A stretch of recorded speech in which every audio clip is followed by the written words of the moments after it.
Nalilibog na talaga ako dito sa kakaisip kung bakit talaga madaling maubos yung gulong ko sa likuran. Kung ating hunaunain ng maigi, hindi naman araw-araw ginagamit tong motor ko, mga boss amo. Ginagamit ko lang to kapag tuwing bumibili ako ng ulam dito sa bahay. Kung aking iisipin ay parang minamalas na ako dahil pati sprocket ipudpud din. Kaya ito, bili ulit tayo ng bago. Kaya ngayong araw mga boss amo, samahan nyo pala ako. Dahil for today's video, ayusin na nga pala natin yung motor natin na luma dito kasi hindi na natin naalagaan sa sobrang busy ng ibang motor na ginagawa natin dito. At dahil nga hindi na din natin alagaan yung motor natin, saktong-sakto, meron tayong in-order dito. Para na din hindi susuki yung motor natin, di ba? Puge. At masakit lang talaga kung iisipin itong hub natin ay parang nagasgas rin talaga dahil sa sprocket nating pudpud na. At hindi lang sprocket, pati ko napabayaan na rin sa kakaisip kung paano kumita ng pira. Hindi ko na isisipan kaagad na nasa bakla lang pala yung pira. Haha, tangina, gago.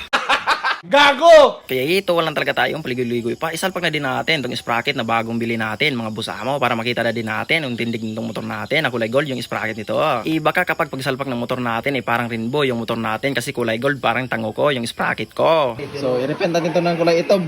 Itim. Gago! So, ang gagawin natin ngayon, ipasirotso muna natin to sa amigo natin. So, ito. Dito itong ulo yung lang yung sirotsoin. Dito lang. So palusin muna palusin muna natin yung kadina. Sige. Basic lang. Kaya ito, pinababanatan ko muna ni Bustuto yung ating sprocket dito. At si Bustuto na lang din yung pinagawa ko dito kasi nga sa kanya yung lagaring bakal baka masira kapag ako'y gumagamit nito. Mababawog kasi yung dulo ng tornilyo doon sa sprocket kaya kailangan naming putulan. Siyempre mga boss, ma-check mo lang natin ito kasi parang natatagalan yung ating tropa dito. Naka-score kasi siya kagabi ng 4 na rounds kaya sobrang kapoy talaga. Gago! Balikan na lang natin kapag maputol na. Let's go!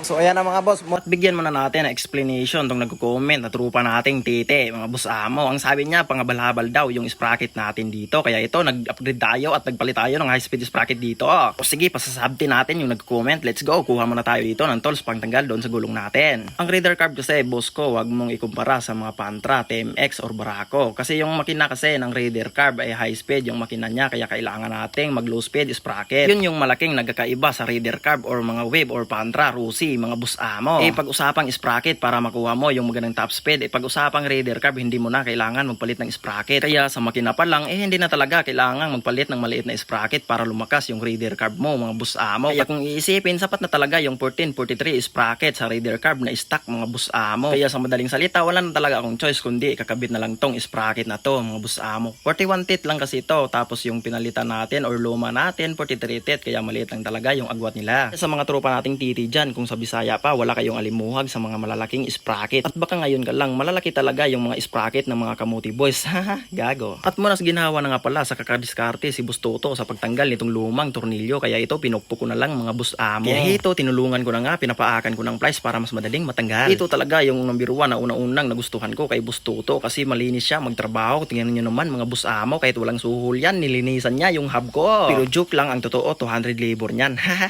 So parang muntik na tayong mayroong nalilimutan dito mga boss. Meron nga pala tayong tinapon dito na gulong. Ito, tinapon natin. So hindi muna natin to ibibigay kay Toto. So tayo lang yung gumamit muna nito. Kalbo na kasi yung gulong natin. At parang napa-excited na nga tuloy ako dito na makabitan ng bagong gulong yung motor natin dito, mga boss amo. So sa pagkabit, ganyan lang. Itugpo lang natin. Sige. Chok! Diba? Chok chok! Gago! At bago nga pala ikabit ni Bustuto, nilinisan muna niya ng maigi para bago tingnan kahit luma na. Ouch! Sa pagsalpak, ganyan lang oh. Ayan. Diba? Salpak na, kaso maluwag yung kadina. Para pa kasing kailangan natin magputol ng kadina kasi nga nagliit tayo ng kunting sprocket. Kaya ito, pumataas yung kadina natin kaya kailangan nating putulan. Kung usapang bawas ng kadina lang naman, ibisi lang yan kay Boss Bibo. Meron kasi siyang DIY tools dito kaya yun, madali lang putulin. Diba? Bustuto, napakapugi. The mechanic, alright. At yun lang, see you sa next video.